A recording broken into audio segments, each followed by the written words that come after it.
Bringing in on the Deseret First Credit Union hotline now, our first guest, former BYU quarterback, current BYU radio football analyst, Riley Nelson. Riley, welcome back to the program. How are you? Doing well, fellas. Well, about as well as we all can at a 2-4, sitting at 2-4 after being at 2-2, and the world was our oyster, but we're getting by day. Hey, well, you've had quite the distraction this week as well. Congratulations on a new addition to your family in the Nelson roster. George Wynn Nelson, born yesterday, 21 inches, 7 pounds, 6 ounces. Congratulations, man. How's fatherhood feel? Thank you so much. It's I'm happy to have 2 boys. The good Lord has blessed me that he knows in old age one of my greatest fears was being bored by not having enough sporting events to go to. So with the 2 sons, that I've been blessed by that mean. But we're happy. Mom did a good job, and she's healthy, and couldn't be more thrilled. Maybe it's just me, but isn't it crazy how much you forget when you've already had one, but then you welcome a second, and you're like, oh, yeah, I forgot about this.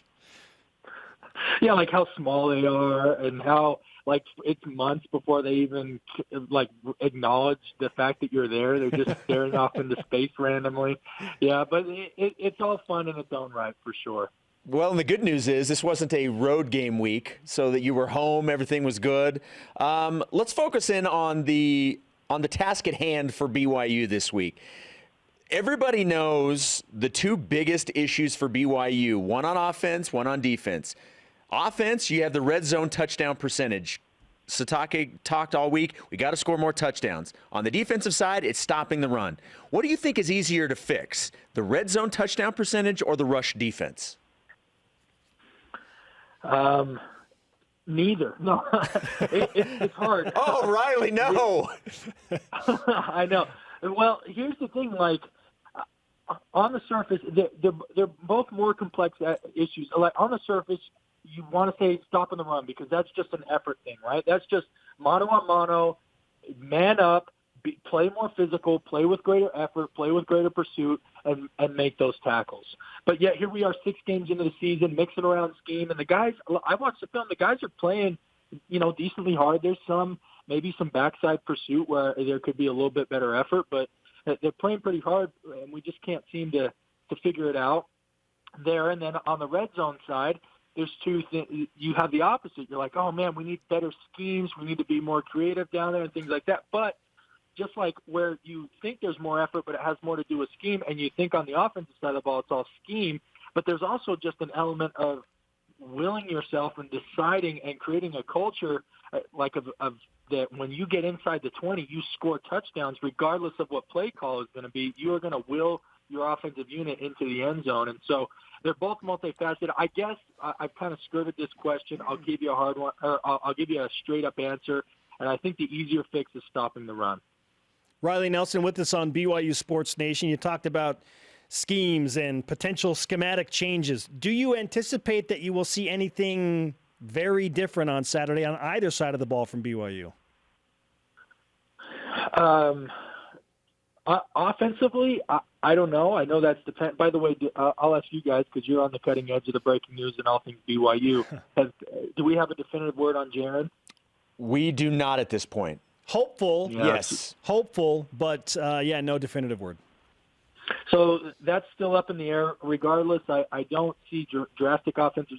I see them continuing down the line of what we saw with South Florida when Jaron was in the ball, or if Baylor goes just out of necessity, a more simplified version of the offense that we've seen up to this point.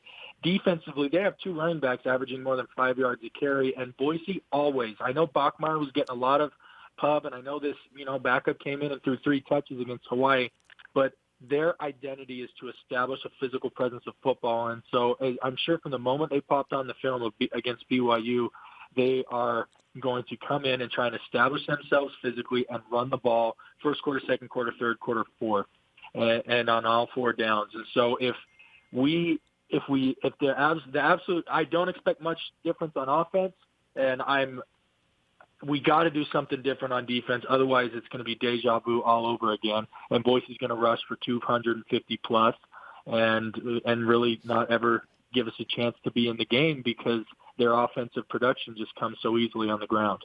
Since we don't know right now the status of Jaron Hall, and again, hopeful that he can play, Is BYU capable of beating Boise State if Jaron doesn't play? Did you see enough out of Baylor Romney at the end of that game that you feel comfortable that the offense can do what it needs to do and beat Boise State?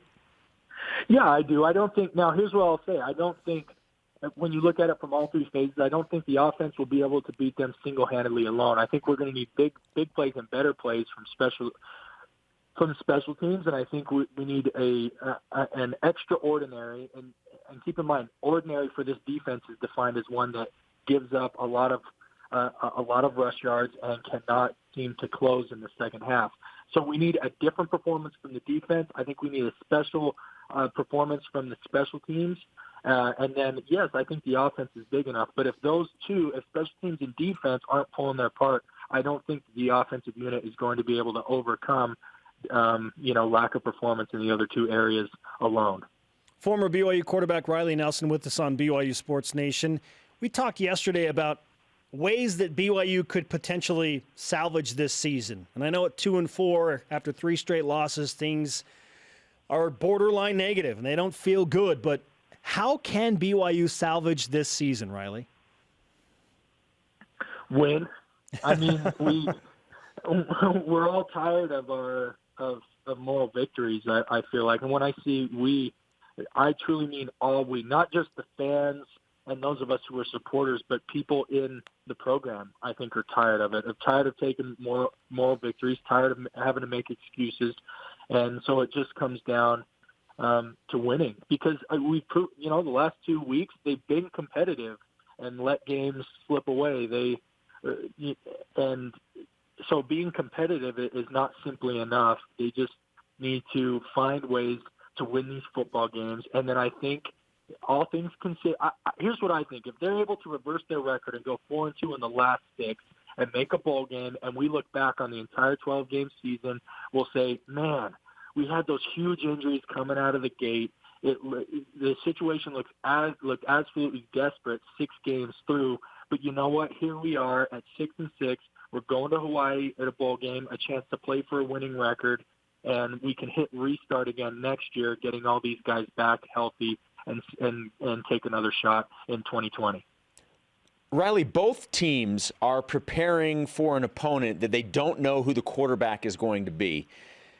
What's it like, and I understand you were an offensive player, but in general, when you're preparing for an opponent, when the most important player on the roster is somewhat undetermined at that point, how is the preparation for that week for a team when you don't know who the quarterback's going to be? Great question. You look at all the potential players, and then you pick the worst case scenario, right? So we'll use Boise, for example. Bachmeier and his skill set, if the defensive staff determines that he gives them the most fits, then they're going to prepare as if Bachmeier is playing,